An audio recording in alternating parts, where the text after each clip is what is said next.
Have you ever felt like you're your own worst critic? You know, that the face you see in the mirror is judged way more harshly by you than by anyone else?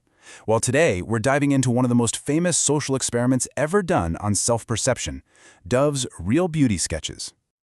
Okay, so let's get right into this. This core idea, this battle we have in our heads between how we see ourselves and how the rest of the world actually sees us. For so many people, that little voice inside our own head is by far the meanest one. I mean, really think about that for a second. Is that a daily thing for you, a few times a week? This exact question was put to a group of people, and let me tell you, the answers they gave were incredibly revealing.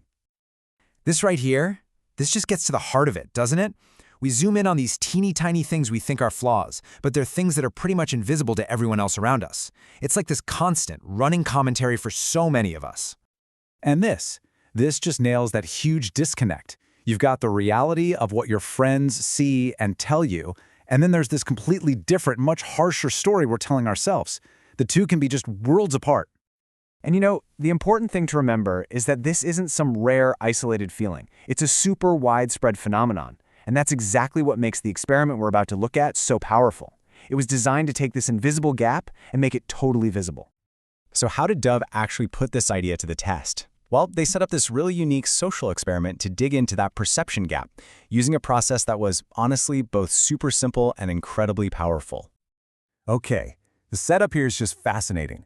Dove brings in an expert, a guy who's literally trained by the FBI to draw criminal suspects based on what eyewitnesses tell him.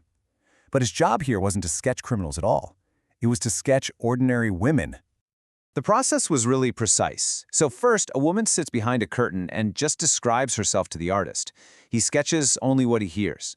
Then, a total stranger who just met her for a few minutes does the exact same thing, so you end up with two descriptions, two sketches, but for the very same person. And this was it. This was the big question hanging in the air.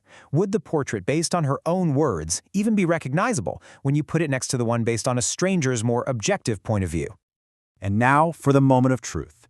The women were brought in to see both portraits of themselves hung right there, side by side. And the results? They were truly dramatic. I mean, just look at the contrast here. It's night and day. The portraits that came from the women's own descriptions were consistently harsher, more critical, and often just looked sadder. But the sketches from the strangers' descriptions, they were not only more flattering and happier, but they were also just more accurate. They actually looked more like the women themselves.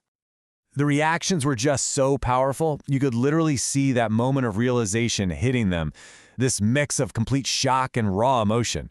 For a lot of them, this was the very first time they were ever confronted with a visual, concrete picture of their own harsh self-judgment. This became the famous tagline for the whole campaign, and for a really good reason. It just perfectly captured the core finding of the experiment, that the image we hold of ourselves in our own minds is so often a distorted, less beautiful version of the person that everybody else gets to see. So what is really behind this gap? I mean, this isn't just about a few people being insecure. There are these huge social forces at play that are constantly shaping how we see ourselves, and sociology actually gives us the tools to understand them. Honestly, this experiment is a perfect case study for how society molds our internal reality. It gives us a window into a couple of key concepts that sociologists use to explain exactly what's going on here. So first up is something called socialization. Basically, from the time we're very young, we are just bombarded with messages about what's considered beautiful. Think about every ad you've ever seen, or comments from family, or what's popular with your friends. We soak all of these standards up, and eventually we start to believe that they're our own personal standards. And that whole socialization process, it directly shapes what we call our social identity. This is our core sense of who we are. So what that means is, if we've absorbed this belief that we don't quite meet a certain beauty standard, it doesn't just stay in our heads. No way. It actually impacts our confidence and how we show up and interact with everyone around us. And this is where you can really see how culture and media are always at work. They're constantly showing us this very narrow, often totally unrealistic ideal that just fuels this endless cycle of comparing ourselves and beating ourselves up.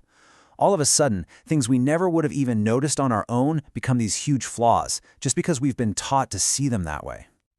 But you know, the story doesn't just end there. Because while this campaign got a ton of praise, it also exists in a much more complex and often pretty contradictory world. So let's zoom out and look at the bigger picture. This comparison really puts everything into context. On one hand, you have studies showing that real beauty style ads can genuinely improve self-esteem, especially when you put them up against campaigns like Victoria's Secret, which often made people feel worse about their bodies. But it's complicated. Critics are quick to point out that Dove's parent company Unilever also sells products like Axe, which historically pushed completely different stereotypes. And now, you've got things like the mid-girl trend on TikTok, which might seem positive on the surface, but can often just become another way to amplify insecurity. So yeah, the whole media landscape is messy. Positive messages can and absolutely do make a difference, but man, they are fighting against this really powerful current of conflicting ads, confusing social media trends, and beauty standards that have been around forever. So let's bring all of this back to a final, more personal takeaway. Because understanding this gap we've been talking about isn't just some interesting academic thing.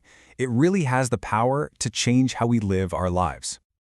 This quote really points to a huge potential shift in focus. Just imagine for a second if we gave as much weight to how other people see our character, our sense of humor, our kindness, our intelligence, as we do to our own perceived physical flaws. That could totally change our internal priorities, right? So I'll just leave you with that question to think about. Knowing for a fact that there's a kinder, happier, more beautiful version of you that already exists in the eyes of other people, how could that knowledge empower you to be just a little bit kinder to yourself?